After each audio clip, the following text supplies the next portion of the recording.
भारत और आयरलैंड के बीच टी20 world cup का मुकाबला खेला गया था। भारत या आयरलैंड दोनों टीमों का ये टी20 वर्ल्ड कप में पहला मैच था। भारत की प्लेइंग 11 थोड़ी कह सकते हैं आप देखो थोड़ी डाउटफुल थी। संजू सैमसन नहीं खेले, यशस्वी जायसवाल से ओपन नहीं कराएगी, विराट ओपन करे, नंबर 3 पर ऋषभ पंत खेले। आपने 3 प्रॉपर सीमर खिलाए हैं, आपने एक भी स्पिनर नहीं खिलाया। आपने यूं कह सकते हैं स्पिन ऑलराउंडर में आप जडेजा निश्चित तौर पर खेलेंगे, किसी भी प्लेइंग 11 में खेलेंगे, किसी भी कंडीशन में खेलेंगे, किसी भी टीम के खिलाफ खेलेंगे। लेकिन अक्षर का खिलाना ये दिखाता है कि शायद आप बैटिंग को लेकर थोड़ा चिंतित है, क्योंकि कुलचा की जोड़ी अगर खेलेगी तो फिर निश्चित तौर पर आप मानेंगे एक सीमर आपका कम होगा, उसमें अक्षर पटेल नहीं खेल पाएंगे। अगर शिवम दुबे को खिला रहे हैं, मिडिल में आप चाह रहे हैं बड़ा पावर हिटर चाहिए आपको, और हो सकता है शिवम एक बॉलिंग का भी ऑप्शन लेके आए। अगर आप देखिए शाम को जो आपके पास बॉलिंग ऑप्शन थे, आपने तीनों प्रॉपर सीमर खिलाए जो आप लेके गए हैं। चौथा सीमर आप हार्दिक बड़ी फिनोमिनल गेंदबाजी करिए। शुभम दुबे जो आई थिंक कह सकते हैं पांचवा सीमर का ऑप्शन थे, उनसे आपने गेंदबाजी नहीं कराई। अक्षर पटेल को 2 विकेटें मिल जाती हैं। उसके बाद जडेजा ने गोल डाला, क्योंकि शुरुआत से जो पेश अटैक ने दबाव बना के रखा आयरलैंड के ऊपर। आयरलैंड टी20 में कह सकते हैं ठीक साइड है, कई बार भारत को भी चैलेंज किया है, बाकी टीमों को भी चैलेंज किया है। क्योंकि टी20 फॉर्मेट या लिमिटेड ओवर फॉर्मेट में कह सकते हैं इनके पास जो पूल है, इनके पास जो प्लेयरों का स्क्वाड है, वो लंबे समय से हम देख रहे हैं कमबैक हो रहा है, तो वो इनकी एक शायद स्ट्रेंथ हो सकती है।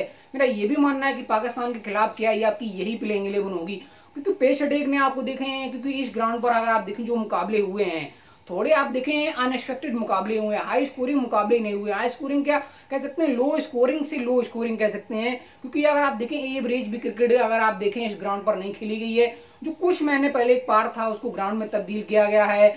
आउटफील्ड भी देखें बड़ी धीमी दिख रही है। अगर आप देखें बल्ली से गेंद कनेक्ट हो रही है, उसके बाद 1 बाउंस 2 बाउंस पे ही रुक रही है। बाउंड्री रोप पर भी आप देखें काफी समय बाद जा रही है। तो फिर ओपन क्या कह सकते हैं, अगर विराट ओपन करेंगे पाकिस्तान के सामने और रोहित तो ओपन करेंगे निश्चित तौर पर, वो ओपनर ही है। क्योंकि आईपीएल में जो सक्सेस मिली विराट को उस बेस पर वो ओपन कर रहे हैं। यशस्वी जायसवाल को आपने ड्रॉप किया, संजू सैमसन भी एक बेहतर ऑप्शन थे, आप उनकी तरफ नहीं गए नंबर 3 पर। आपने ऋषभ को ही प्रायोरिटी नंबर 3 पे दी है। उन्होंने रन भी बनाए हैं, बांग्लादेश के खिलाफ भी रन बनाए हैं, तो शायद जवाब देने के लिए उनका बल्ला उनके लिए काफी है।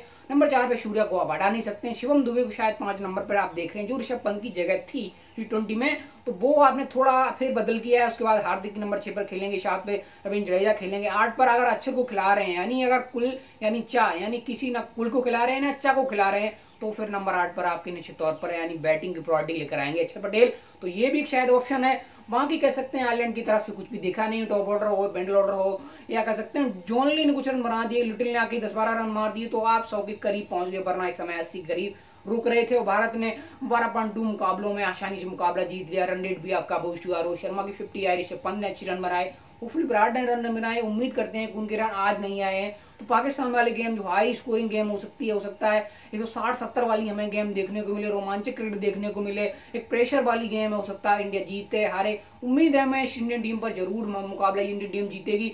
और वर्ल्ड कप में आप देखिए अभी आप यूएस से खेलेंगे, कनाडा से खेलेंगे, उतनी हल्की टीम है वो है नहीं, क्योंकि यूएस कनाडा के भी जो ओपनिंग मुकाबला खेला गया था बड़ा थ्रेडेबल ओपनिंग मुकाबला था, बड़ी हाई स्कोरिंग ग्राउंड। अगर आप देखें जो वेन्यू थी उस पर हाई स्कोरिंग रन हुए थे, और वो भी 18 ओवर में चेंज होना है, 194 रन।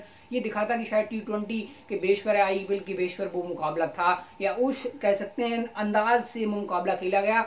ऑस्ट्रेलिया और ओमान का मुकाबला भी हालिया फॉर्म में चल रहा है। ऑस्ट्रेलिया कह सकते हैं जो स्कोर अगर वो 170-80 तक जाते हैं तो निश्चित तौर पर डिफेंस करेंगे, क्योंकि उनके पास आप देखें पेट कमिंस आज नहीं खेल रहे हैं, तो 3 प्रॉपर सीमर खिलाए उन्होंने, स्टार खिलाए, कमिंस खिलाए, नाथन एलिस की तरफ गए हैं। 2 उनके पास पेश ऑलराउंडर हैं, जिसमें आप बात करते हैं स्टोनिस की, उनके कप्तान मार्स हैं। स्पिन थोड़ी कमजोर कह सकते हैं, मैक्सवेल गेंद आईपीएल में डालते हैं, ऑस्ट्रेलिया के लिए जब भी खेलते हैं तब भी डालते हैं, तो वो एक ऑप्शन है। और एडम चंपा जो आप देखें तीनों फॉर्मेट में नहीं कह सकते, लिमिटेड ओवर फॉर्मेट में ऑस्ट्रेलिया की एक बैकबोन है, तो वो जरूर कुछ ना कुछ अगर आप देखें करिश्माई गेंदबाजी करेंगे। और खासकर इस टर्निंग बेट पर, क्योंकि आप देखें उनका ऑस्ट्रेलिया में जो आप देखें ट्रैक रिकॉर्ड है वर्ल्ड कप में 2022 वाला, वो थोड़ा जरूर खराब है, लेकिन 21 में वो चैंपियन थे, क्या वो 23 में चैंपियन 24 में चैंपियन बन सकते हैं। जरूर एक अच्छी टीम है, फाइटिंग टीम है, जरूर फाइट करेगी। इंग्लैंड भी टीम बेहतर है, वेस्ट इंडीज क्या कर रही है, उसके बाद साउथ अफ्रीका न्यूजीलैंड भी है, इंडिया भी है, पाकिस्तान भी है, जो टीमें क्या कर रही है देखना पड़ेगा।